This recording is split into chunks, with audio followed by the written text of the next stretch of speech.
Ladies and gentlemen, welcome to the July 8th, 2017 special edition of The Breast There Is, The Breast There Was, and The Breast There Ever Will Be Wrestling Podcast.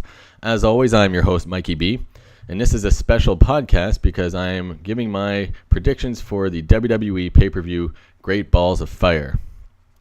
Now, heading into this pay-per-view, so far I've done predictions on 4 pay-per-view shows with a record of 12 correct predictions out of 25. The last pay-per-view, Money in the Bank, they added a 6th match just spontaneously. And for the record, I would have guessed that Breezango would have defeated the Ascension, but because it was announced spontaneously, I didn't have a chance to give my public opinion of it and my prediction. So my record stands at 12 out of 25, which is not very good, and I plan to improve upon that on this pay-per-view tomorrow night. This Great Balls of Fire pay-per-view is a Raw exclusive pay-per-view. And on the card, there are seven matches on the main card. As always, I'm not reviewing the pre-show kickoff matches because if the WWE doesn't deem them worthy of a spot on the main card, then I'm not going to concern myself with that and devote my time to analyzing that. So, of the 7 matches, let's get right to it. The first match is between Enzo and Big Cass. This match was just announced on Monday Night Raw this past week. I would have to say that since they've gone all the trouble of turning Big Cass heel and making him into a solo wrestler, that he's got to get the victory over Enzo. Because now it's I imagine the company's going to start giving him a push from now on. So Big Cass will be the victor of that match. Next up is the Intercontinental Championship match between champion The Miz versus Dean Ambrose. In recent weeks on TV, we've seen that The Miz has now got his own little faction, and which involves Curtis Axel and Bo Dallas. And they've so far in the last few weeks since they've joined up with him, they have helped help him win matches and interfered a lot.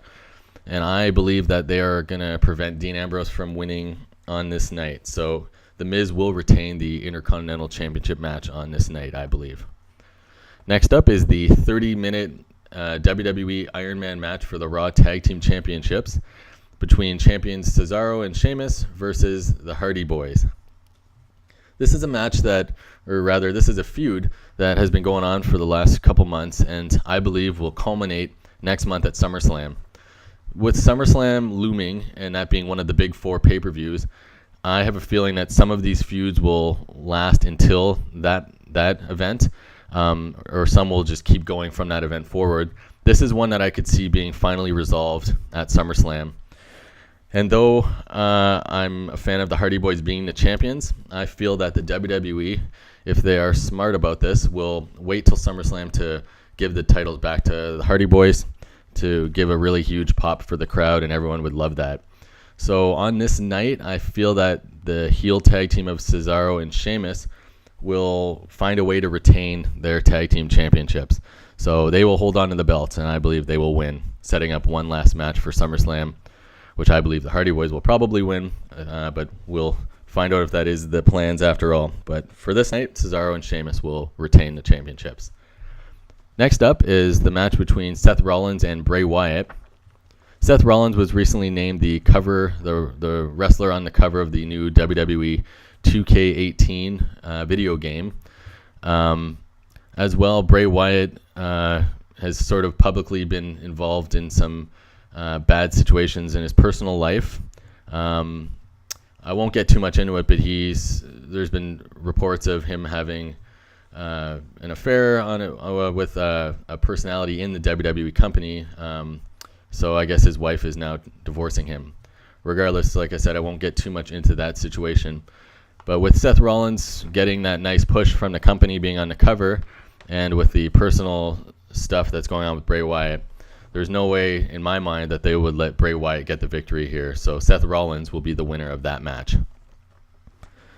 The next match is for the Raw Women's Championship between Alexa Bliss as the champion versus Sasha Banks. In my eyes, this is the best feud that we get of the Raw Women's competitors. And this is also a program which I see will be booked for the next 3 or 4 months. So this is the first matchup on a pay-per-view. And this is also another one similar to the Hardy Boys and Sheamus and Cesaro matchup that I have a feeling that Sasha Banks will get the nice reaction next month at SummerSlam, but I have a feeling this will be either a 3-part or possibly 4-part series between these two. So I have a feeling Alexa Bliss will retain on this night, given that she's been a great champion so far. And like I said, she'll win the first one, and I think Sasha would win the second one at SummerSlam.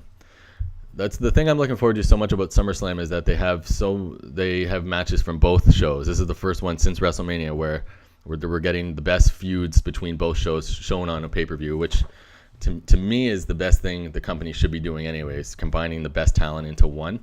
So I'm very eager for SummerSlam, and I have a feeling they will choose 3 to 4 different feuds going into SummerSlam. In my mind, I think it'll be this Raw Women's Championship, it'll be the Tag Team Championships, and the other people that will definitely be involved are the participants in these next 2 matches. The one is the ambulance match between Roman Reigns and Braun Strowman, and the final match is Universal Championship match between Brock Lesnar and Samoa Joe.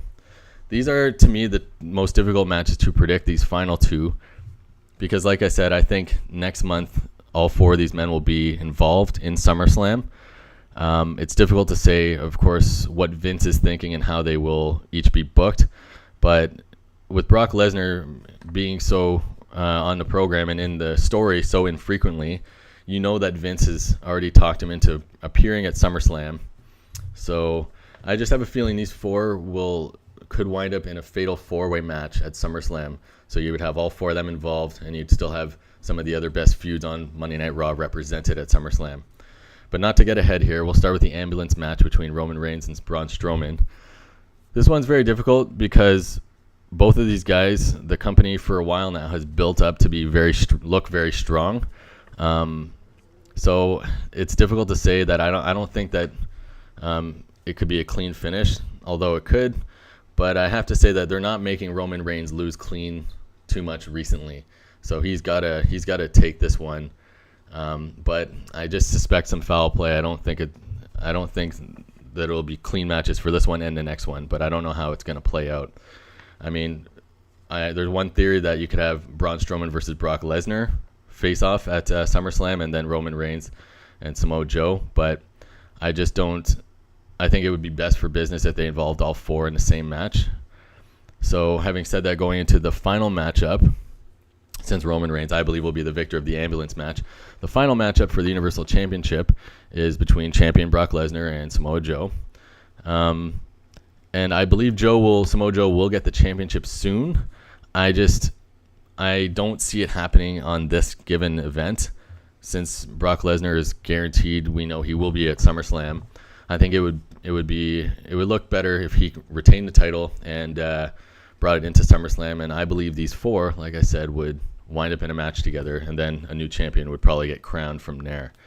So I do believe that Brock Lesnar will retain this belt, but like I said, I suspect foul play in one or both of these matches among competitors in these 2 matches.